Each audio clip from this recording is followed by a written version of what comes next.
Corey and I are sitting out on the porch this morning shelling some peas we're going to have for supper. These are Mississippi pink eye peas. Matt and I grew them for the first time last year, and we just fell in love with them. We've never really grown peas except for, like, you know, think about spring peas, sugar snap peas. We almost always used to grow those, and we would just eat them mostly out of hand, just, you know, without cooking or anything. And then last year, maybe the year before, was the first year we tried, I think the year before we tried Crowder peas, and we really liked them. So then we got into growing peas. This is the second year we've really made an effort to grow them. I wish we had enough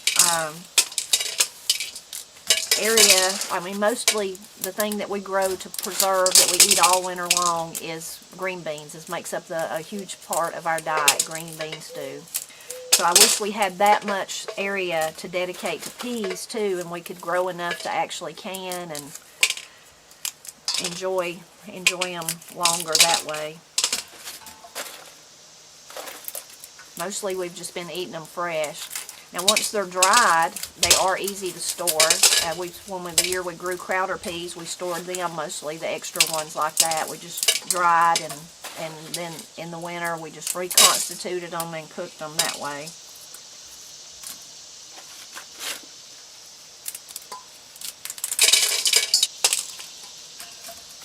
Granny really likes the red zipper peas, and they're basically, I can't really tell much difference in them and these Mississippi pink eye, except that the one she grows climbs, and this is more of a bush pea.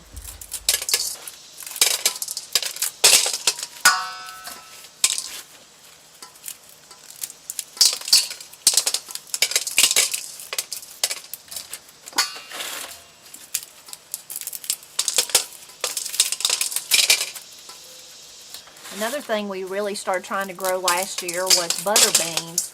In different areas, people call them lima beans, and then here they're most often called butter beans. And thanks to the generosity of subscribers and also Debbie at Bryson Farm Supply, we had several different varieties to try. So I hope that I'm going to go out to the garden and see if any of them are ready, and I'm going to add them to the peas we're going to cook for supper tonight.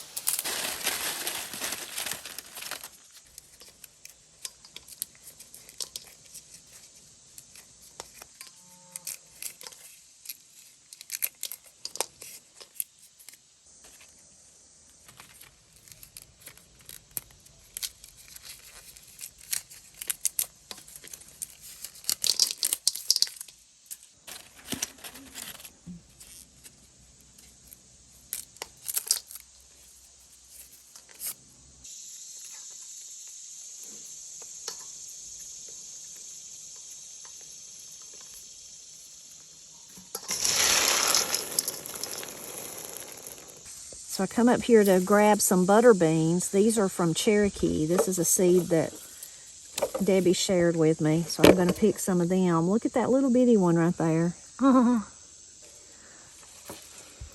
then I'm going to add these to the peas that I'm going to cook for supper tonight.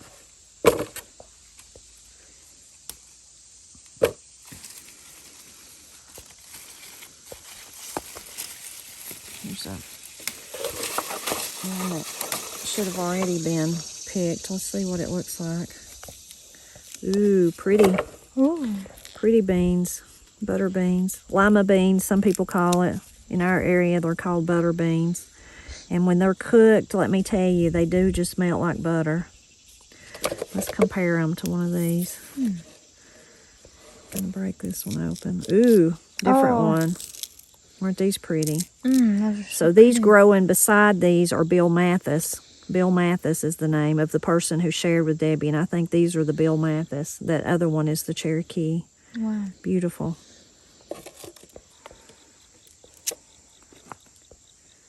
Those look different. This is even a different one.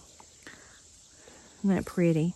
A lot of the butter beans that people shared with us in the, when they shared the dried seeds, that was what was amazing about them, is that they were various colors. Some brown, some pink, some like a deep purple. Really pretty, beautiful.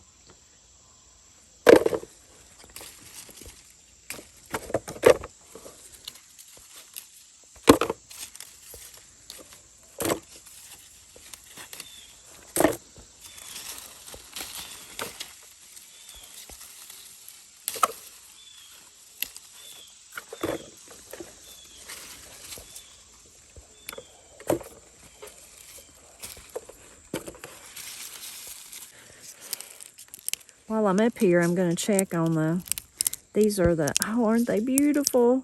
Aww. These are the Holstein peas that Debbie shared with us. I've let all of them pretty much dry on the vine. That's so that I can have extra seed, but also so that we can enjoy them, you know, in the winter. Aren't they just beautiful, though? They really do look like a little Holstein cow. They do. So I ended up with this many butter beans, and as you can see, I still have a lot to learn because some of them were way too small. There's a really small one there that I picked too soon, and then some of them, of course, were okay. So I still need to sharpen my judging skills about when the pods are ready, but these will be a really great addition to my peas.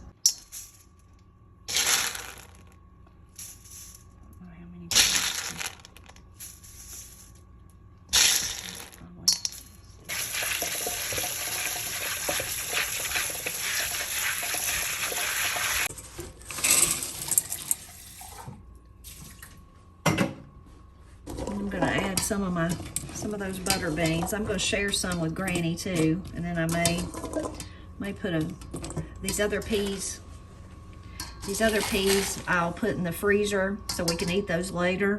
I wish I had enough to actually can. I'm gonna share some of them with Granny, but I'll save the rest of the butter beans. I think that's probably a good ratio there. That's what we'll go with.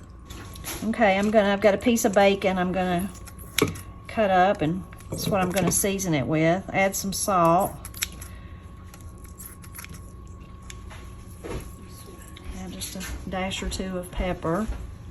I'm going to put a squirt of olive oil. I'm going to add water. I'm going to put them on to cook. You just cook them till your desired tenderness. And today I'm going to try my best not to forget that I'm actually cooking them and scorch them. And if I manage to do that, they're going to be really good. To go with our peas and our other stuff, I'm going to roast some carrots. Some of the carrots Matt and I grew this year, so I'm going to hurry up and peel them and get them in the oven to roast. I think I'll cook them along with my cornbread while it's cooking.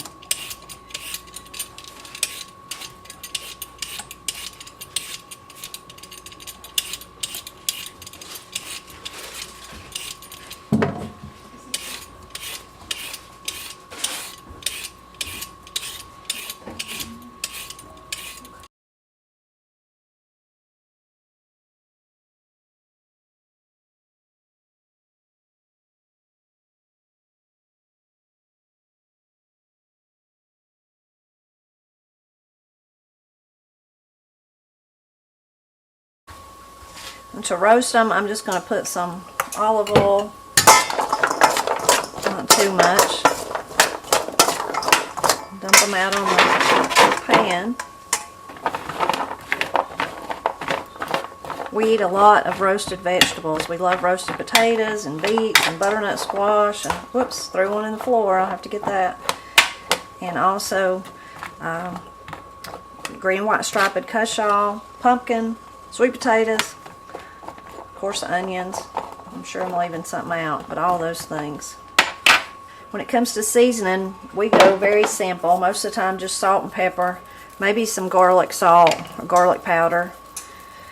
But today, just salt and pepper will be great.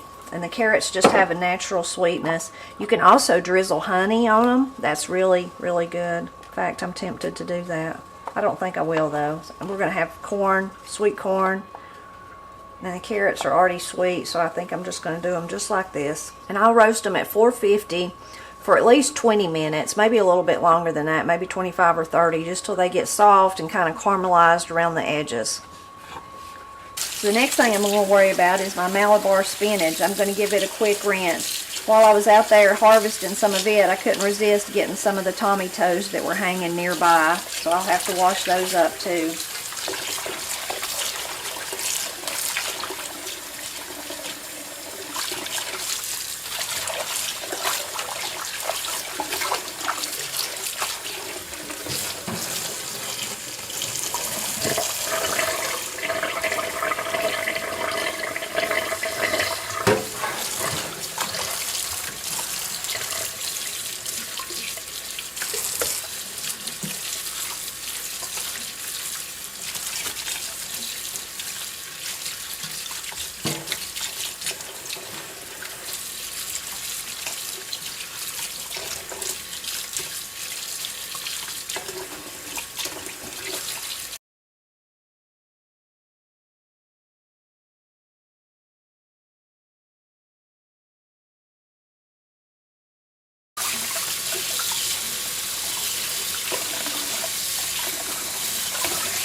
Now I'm ready to saute the spinach, Malabar spinach. So I'm going to add some butter and a little bit of olive oil.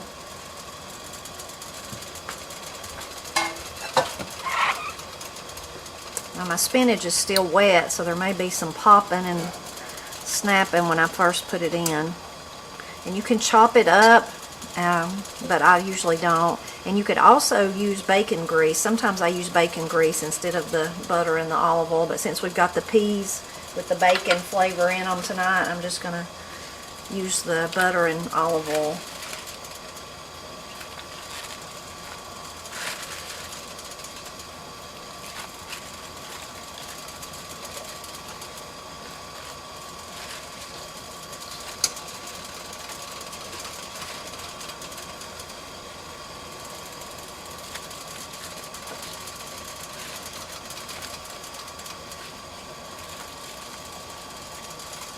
It looks like a whole lot, but it really cooks down quite a bit as it cooks.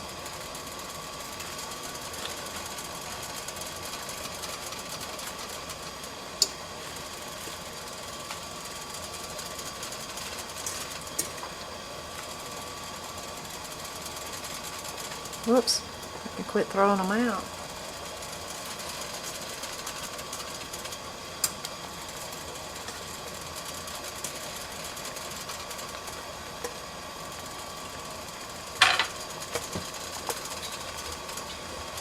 Season with some salt and some pepper, and I'll have to adjust and see if that was enough seasoning as it cooks.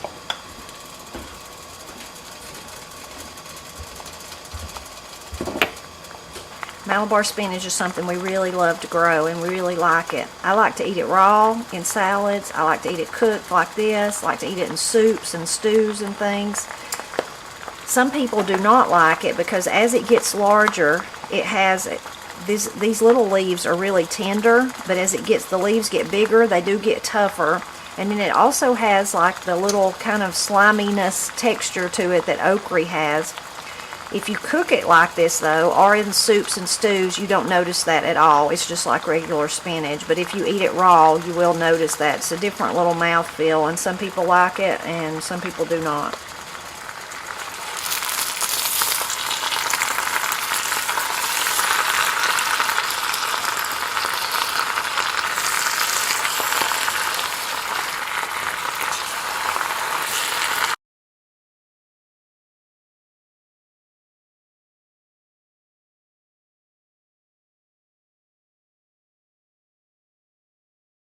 Okay, you can see how much the spinach has cooked down. Most of the liquid has evaporated that cooked out of it. Now I'm going to take some heavy cream. I don't know, that's I guess about a quarter of a cup. I'm not going to put all of it in there though. And this is just creaming the spinach, and then I'll let it cook a little bit longer till some of it evaporates. And you can adjust. You don't have to add any cream to it. It would still be good just without it. It'd be fine. And you can adjust if you need to, depending on how much spinach you have. Do you need to add more cream? Do you need to, maybe not add as much as I did? I'm going to go ahead and add the rest of mine though.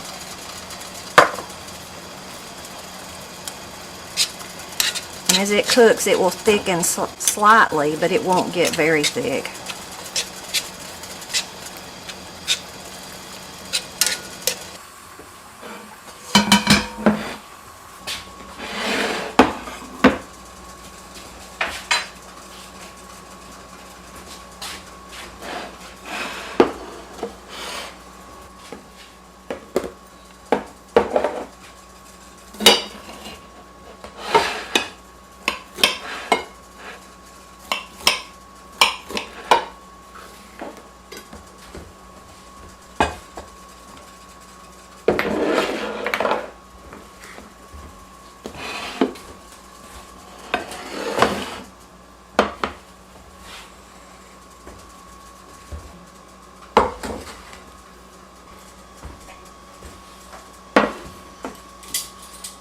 I think we're finally ready. Looks like a feast. Hey, buddy.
So I've cut my corn off the cob for easier eating. Matt likes to leave his on. He fried up just some little pieces of pork tenderloin for us, so I'm going to get one of those. And for my peas, I like to eat them just like I do my soup beans. I will crumble up my cornbread and put them right on top of it. I eat lots of stuff like that actually, not just soup beans, but a lot of other things too. And I've already tasted the peas. They are so good. And those great old big butter beans are like butter. They just melt in your mouth. So good. Get me some of the good pot liquor out of there. And I've got to get me some onion, some cucumbers. Our cucumbers we pulled them up. So this is the ones I have in the refrigerators. The last ones, fresh ones, we'll have this year. Give me some little tomatoes. Sorry, had to take a phone call from Paul. CDs were really excited about coming in today, but really I thought he was calling about that. He was calling about the cornbread. Granny wanted to know if I had any cornbread. I said I sure do, so he's going to come get her a couple of pieces of cornbread. So I'm going to get me another piece of onion. And what have I forgot? Oh, the spinach. I knew I was forgetting something. Give me some spinach. This is a real feast, a real feast. We're using a different camera today, so I'll be interested to see if you noticed anything different about how it looked or the quality or how we sound or anything like that. So be sure to leave us a comment about that. And let me know, do you like peas like this? Do you like butter beans? Do you call them butter beans or do you call them lima beans? And what's your favorite way to cook them? They're really, the butter beans is what they're called in Appalachia. That's really a popular thing for people to eat, and people really like them. You hear a lot of people talk about them. I'm so glad that Matt and I found out about them and that we started making them. Actually, when I really become interested in making them was a couple of years ago. The girls and I and Paul were over in Suches, Georgia, making music. It was at a church function, and they had a big meal, like dinner on the grounds. It was delicious. It was inside. It was in the fellowship hall. But there was a dish of peas with butter beans all mixed up together, and it was so good. So I wanted to know who made it. So I found the lady that made it, and she told me about it and told me it was her husband. She'd been making it since, for 50 years, and it was her husband's favorite dish, and he's long since passed away, but since he went to church there, she always made it even though he wasn't there because he loved it. And I thought that was so sweet, and I thanked her. And then before I left, she went and got like a Cool Whip bowl or something, put the rest of them in it, and sent them home with me. So Granny got to taste them too, and she really liked them.